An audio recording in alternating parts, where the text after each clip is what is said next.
Hi, I'm Alan Ross. I'm here at the IEEE PES T&D, that's a lot of acronyms, conference. This is the 2020 version that is actually being held in 2022. These interviews that we're conducting is with thought leaders on the future of the power industry. So enjoy. So our guest for this segment is Steve Gunn. Steve is the president of the Gunn Company, a third generation company. I've just had a fascinating talk with him about it, and we're going to get into it a little more. Steve, thank you so much for joining us. Alan, thanks for your time. Appreciate it.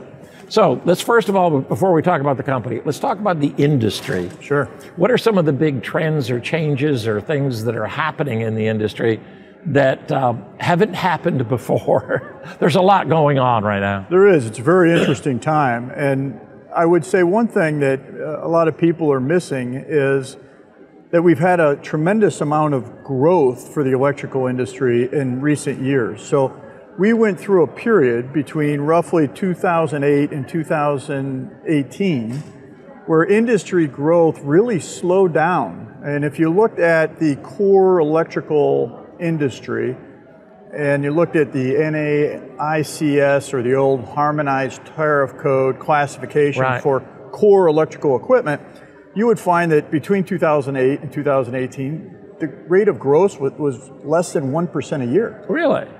And since 2018, and as far as we can see, we're in the range of 3.5%.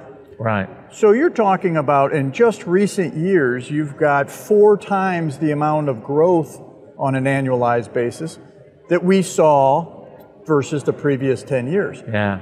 So that is a lot of industry growth, and theoretically, we have a lot more growth ahead of us. So it's going to be nice to have some tailwind behind the industry and seeing a little healthy growth. So one of the ways of growth, I mean, we've been flat, demand curve for power, for energy has been pretty flat. Right. Predictions are because of EVs adoption, because of there's a lot of data centers that are moving from offshore to here. Of course. Bitcoin mining is not much China, it's here, it takes a lot of power.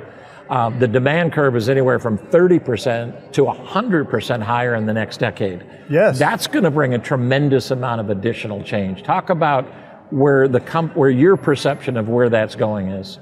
Well, it's really interesting. You bring up some interesting statistics. Another one is that between 1980 and 2010, that 30-year period, our electrical generation doubled. Right. Okay. So if you listen to someone like Elon Musk, who is, of course, tied to the EV industry and claims that we're at 2% adoption right now for electrical vehicles in North America. And theoretically, we need to double electrical power generation to even get to 80% electrification. That is a tremendous amount of growth. And if GM says their full product line by 2035 is going to be fully electric, if that happens, quite simply, our electrical infrastructure is not prepared for it today. Yeah. And the FERC just came out with a report yesterday indicating that they're going to direct utilities in the US to require them to start planning infrastructure grade upgrades for the electrification of the car. So we're planning to plan to build this infrastructure, which frankly, with 12% growth in the last year for that core electrical industry output, which has been amazing growth. Right. But you talk to any manufacturer here at the IEEE show, and they'll tell you they're largely out of capacity right now. Right, exactly.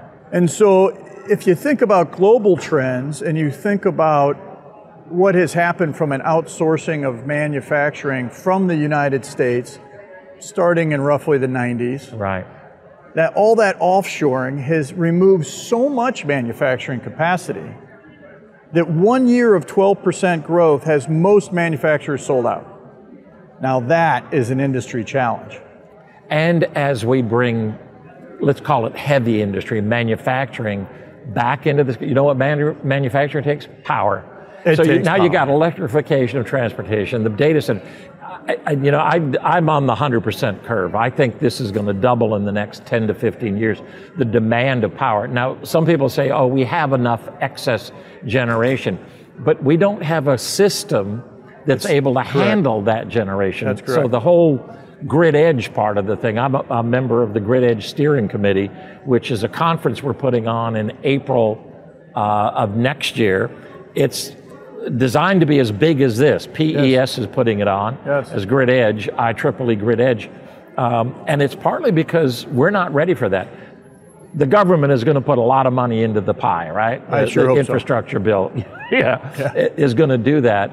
And a lot of it can be wasted if we don't have a plan for how best to use that. That's right. And we require leadership. Yeah. Because unfortunately, our country, for better or for worse, it is what it is, but unlike many countries, we don't have one national power utility. Right. We have thousands of local power utilities, which is fine. But to get everyone to share standards and interconnect their networks is a big challenge, of course. Interoperability, you just did it. Yes. Talk to me about how that's going to change the industry as a whole. Well, one thing is the U.S. market is extremely fragmented, and so each utility with its own designs and its own specifications for what it wants out of its electrical equipment means that there's a lot of customization of equipment. Right. And for us as a manufacturer of components, we manufacture electrical insulation components that go into power generators, transformers, switchgear. That means we must be prepared to provide customized design services to support the customization needed by the equipment manufacturers to support the utilities. And so that is a big challenge. And as we talk about supply chains that have been globalized, right, as we come back and require localization to have the lead times necessary to support customization, the industry is going to face a big challenge, and that is that localization of manufacturing capacity could be an absolutely wonderful thing for the U.S. economy, but it's a big challenge. It's going to be a big change because we got hooked on just in time. We did. We got hooked on manufacturing overseas. So people say, well, why can't we just manufacture chips over here? Guess what? Setting up a chip manufacturing facility is not a one-year deal. That's correct. I mean, you got a lot of people, you got a lot of... You mentioned something, because we've talked about supply chain issues. There is another supply chain issue. It's called labor.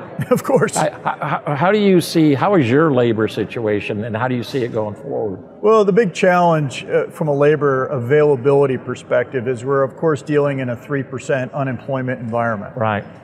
So to attract labor, you really have to work on culture. And our company, thankfully, has always been a family business with a culture of one family. So we are a family of families. Right. And we take that approach of take care of each other as one of our, and really it is our most important guiding principle. What does that mean? We're a 30% ESOP. So we're a 30% employee-owned company. Right.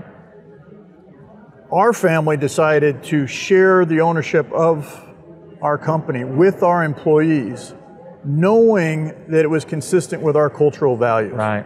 So if we live our cultural values as a family and take care of our people as family, then we can attract talent. Right. And that ability to attract talent and limit turnover allows us to be consistent in how we take care of customers. I think the government's rules and regulations around ESOPs were designed to support the owners to get money out in a tax safe environment. That's right. But I really think it was designed to do just that, to get employees part of the company. And it is, of course, you hear a few horror stories about ESOPs, but for the most part, they work and they work well. So it's really worked well for us, and it's really, ESOPs are governed based on ERISA rules. So it's like a 401k or an IRA program, but it's designed to provide retirement savings for our employees, and they don't pay in anything. It's not like a 401k and we're providing them a match. This is a 100% gift to our employees. And it's a pretty powerful motivator to be able to tell our team members that they are owners of the company and their decisions and their productivity and efficiency and the way they take care of customers allows us to take care of the business and have a safe and secure business model for the long term. So I've already loved what you've said about the gun company. I love the third generation and your grandfather and Busman. Now I love it even more, because I think that's one of the things that, I mean, you're going to have a much higher retention of employees because they're not just employees, they're owners. That's right. And that next generation wants to know they're part of something. You know, we say that the next generation, whatever they're called, wires, that they don't know what they want to do. They want to be part of something that matters. That's right. And that kind of matters to them. Okay, I want to switch gears a little bit, because now I do want to go to your company. You see all this future, you see 3 generations. Where are you going in the future? What are you doing to meet the changes that are taking place? Well, I think, for example, coming to IEEE is a great opportunity for us to connect with, for example, utility customers. Right. Understand where their demand curve is going, and at the same time connect with the equipment manufacturers that are our customers. Right. And really what we're talking about is, what does the technology roadmap look like for our manufacturing customers? Because we want to be able to listen to that voice of the customer and help them with the development of their technology roadmap. Excellent. And so we need to be, in essence, partnering to understand where we're going together in the future. And if we can do that, then we can help them solve their problems. And I'll give you a concrete example. With supply chains the way they are today, and with electrical equipment life cycles being 20, 30 years at times, a lot of the designs of the electrical equipment were done in the 80s or the 90s based on materials and technology available then.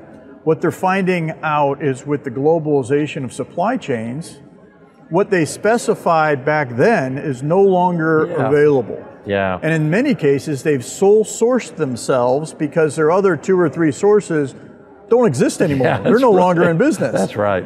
And so that technology roadmap is really important, so we can help them get the proper materials specified so we can solve their supply chain problems and mitigate the risk of what is happening in the world today. If you were one of my suppliers, I would honor you guys. Help me make things better.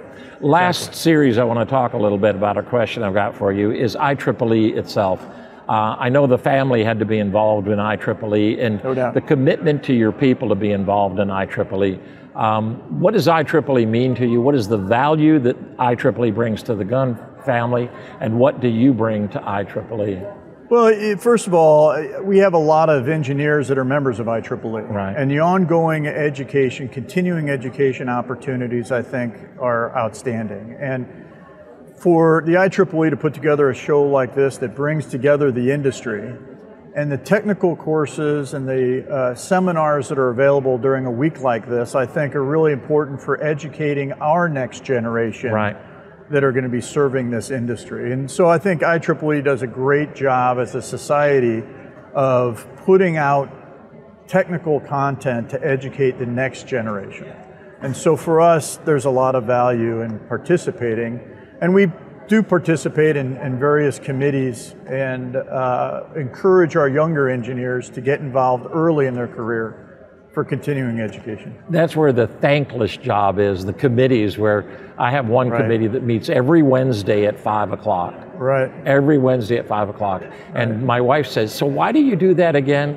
And I said, because I don't know how not to. So anyway. Well, it's part of giving back. It's kind of a community service effort. And you know, just recently we were working on a NEMA committee establishing and updating a standard for what's called industrial laminates. And so this standard had not been updated in well over 20 years. Yeah. But somebody needed to step up and update that standard to bring it up to today's technology. Right. And as an industry leader, that's our responsibility to be a part of that and help educate engineers today on what these standards are. Excellent. That's part of our role. Steve, thank you so much. Alan, it was great talking to you. Okay. Thank you.